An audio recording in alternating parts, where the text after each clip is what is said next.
Hello, welcome to Con Corner. I'm Tina, and today I'm making my mother-in-law's potato salad. When I was growing up, our potato salad was always made with mashed potatoes. But Paul's mother made a very different kind that's delicious that uses cubed potatoes. So I'm going to start by cutting these into cubes. I've peeled them already. And you can use any potatoes for this, but I'm using some yellow ones. This is the potato salad that Paul made for our stand-up meal after our wedding. When we got married, he did all the food, and we had a, we had a one of those stand-up walk-around meals afterwards for all the guests in the church hall next to the sanctuary where we got married, and it was really wonderful. He did a great job with it.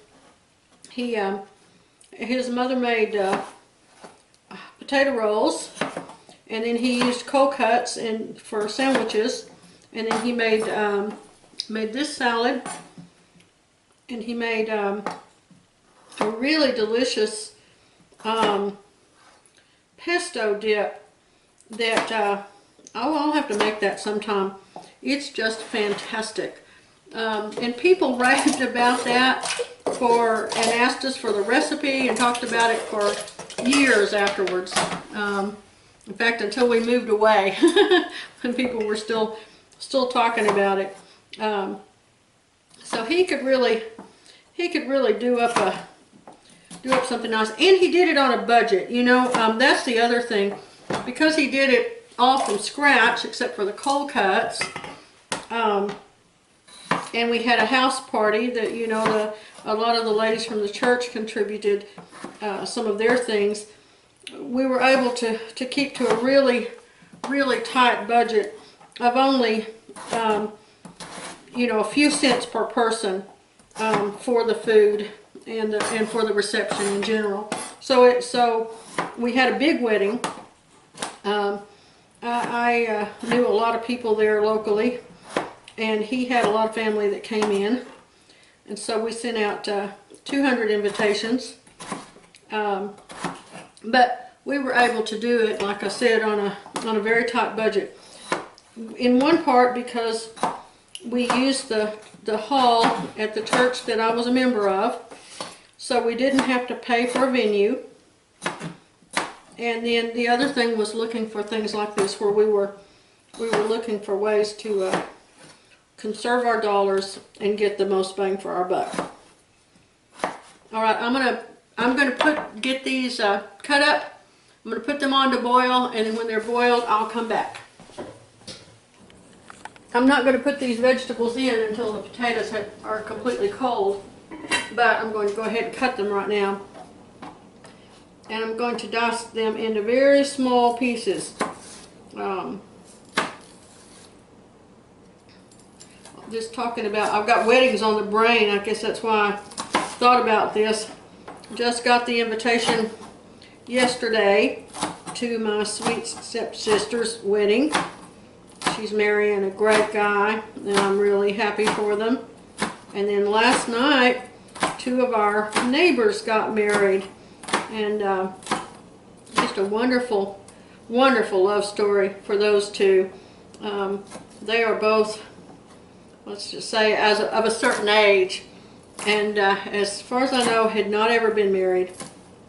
But she created a home for some little boys that needed a family, and like I said, being neighbors, he just kind of stepped up and took charge of helping out with some things, because he liked the boys, and it just kind of went forward from there. So we're really thrilled for the whole family.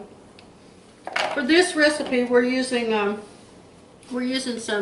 some fresh celery, some fresh green onion, some fried bacon, and you can do your bacon either way you do it. You can chop it up and then fry it to crisp, or you can fry it crisp and then break it up. Either way is fine. when Paul and I had not been married very long, we had one of our biggest fights over whether you had to chop up your bacon before you could turn it into little bacon pieces. And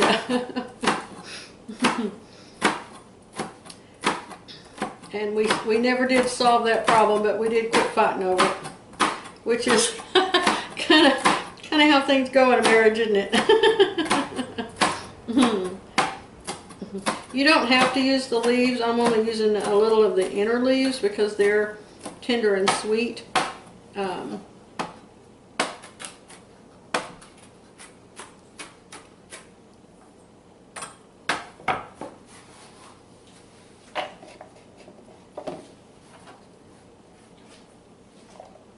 Oops. That might be enough. I don't have that many potatoes. I'm going to see if that doesn't work well.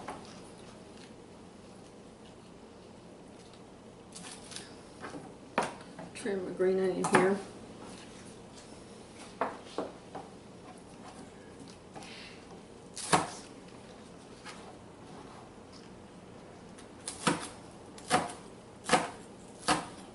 You could also use fresh chives if you had those instead of the onion, or with the onion. You don't need too much vegetation in it, just enough to. Well, vegetation was the word that came to mind. I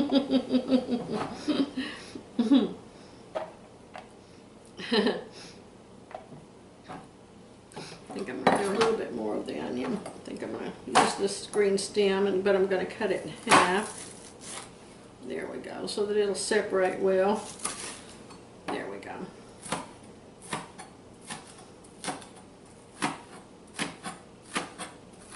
Get this prep work done in advance, and then it's not such a big deal to put it all together when the time comes. That's another thing that Paul taught me about cooking. What's that? Prep work, getting the prep work done. Mise en place. Mise en place. Of course, I still do a bad job of that. I'll still leave things all. Forget to bring them over here before I start filming. As anyone who watched more than one of your videos knows. You disappear out of the pit, come back with something. And I've always been that way. I was that way in home ec class in 7th grade. I always lost points for my projects because I always forgot to bring something over there, you know, to the cooking center that I was supposed to have. And you lost points if you had to go back and get something after once you had begun. So apparently it was a lesson that never ever took. Mrs. Hahn, I had Mrs. Hahn for classes twice. I had her in 7th grade for home ec, and then I had her for life skills in high school. And she was a great teacher, and her daughter was my age and went to school with her daughter too. And but unfortunately, that was a lesson that I just could not seem to get my mind around. There we go. Paul said he recalled that Thelma also sometimes would use bacon fat to make the dressing, to make a vinaigrette for this particular salad. Not always, but and I never saw her do it, but that she would do that sometimes. Thelma was from New York and raised her children down on the east coast of Florida. So she cooked very differently from the kind of cooking that I grew up with. Good stuff. And I've also done her split pea soup I've done before for this channel. Which is another thing that I love now, but I did not grow up eating it. And it's fantastic if it's made right. So that's one thing about a lot of foods that I've learned as I've gone through life is I may think I don't like something, but it may mean that it just wasn't cooked right. Asparagus. Or asparagus is a good example. Yeah, I thought I hated asparagus. I did hate asparagus. All I'd ever had is that old canned mushy stuff that was on the trays at school lunches, and I didn't like it at all.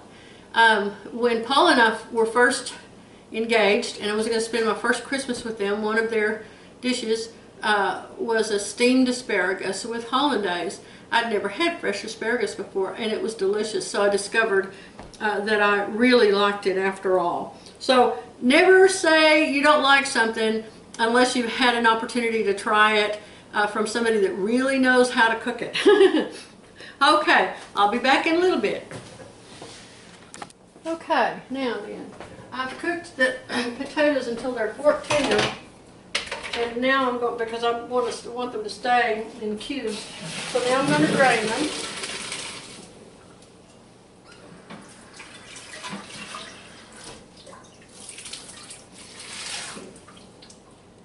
Get them drained.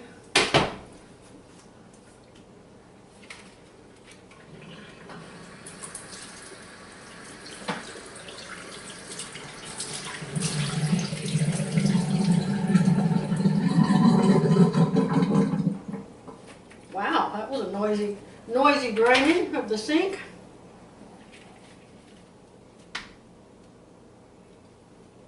There we go.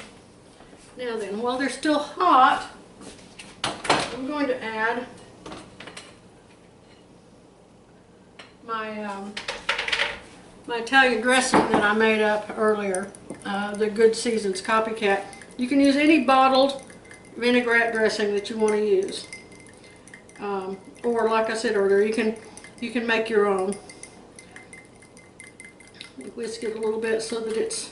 I'm not adding any salt to the potatoes because I boiled them in a little salted water, but this dressing already has salt in it, so. And so does the bacon that we're going to add later after it cools. Okay, now I'm just tossing this all together. The potatoes are going to soak all of this up.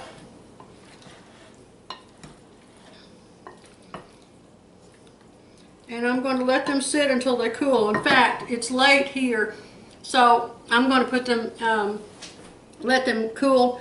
Then I'm going to put them in the refrigerator, and then I'm going to finish this up in the morning. Keep stirring for a couple of minutes until the dressing is all absorbed into the potatoes. There we go. Okay. All right, now then, I will see you all in the morning. Hey, happy Easter. It's first thing in the morning. Well, not first thing in the morning. It's nearly afternoon. We've already been to church. We went to the early service this morning, and I've come home and changed clothes, and changed Paul's clothes, cleaned out the smoker, and got it set up, and so he's out there lighting his fire. He's going to smoke a leg of lamb, and we're gonna have that today along with this our potato salad.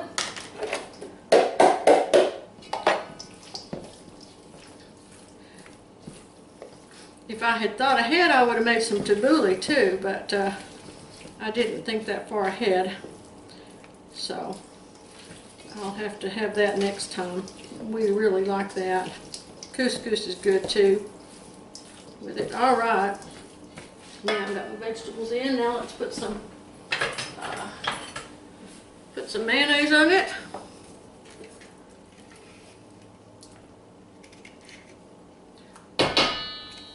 This is about a cup of mayonnaise. Let's just see how much it takes. You know, your amount of your potatoes is going to vary, so your mayonnaise will vary at the same time.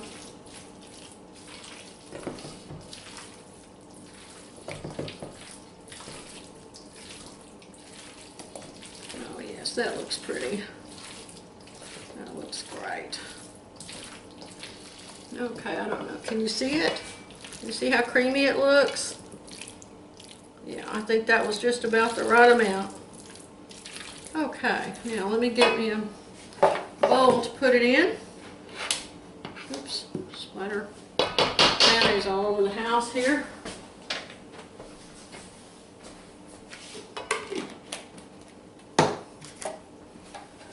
Okay. We're having friends over for dinner. None of the kids are here this year. They're all at their own houses. So we're going to have it just us and our friends here. There you go. There's a nice bowl for it. I have my pink cherry blossom depression glass. Belonged to my grandmother, and or most of the pieces did.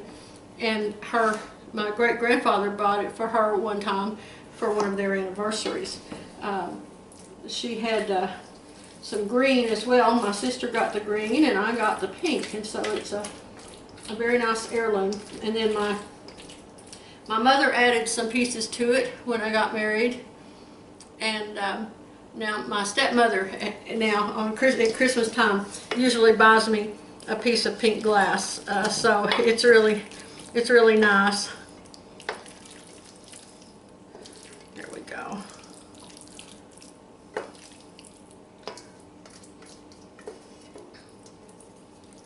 Oh yeah, that looks pretty.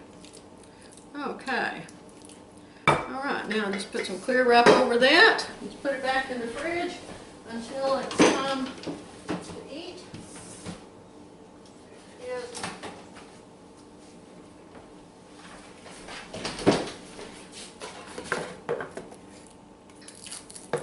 I don't use clear wrap a whole lot. I tend to use aluminum foil or wax paper or baggies more. So a 200-foot roll of cling wrap lasts me for years and years. There we go. And I use containers. I like reusable containers. So this is the only time that I, cover something with clear wrap and put it in the fridge is when I'm getting it ready for the meal. All right. I hope that you guys have a wonderful Easter, a very blessed one, and we'll see you again soon. Thanks a bunch.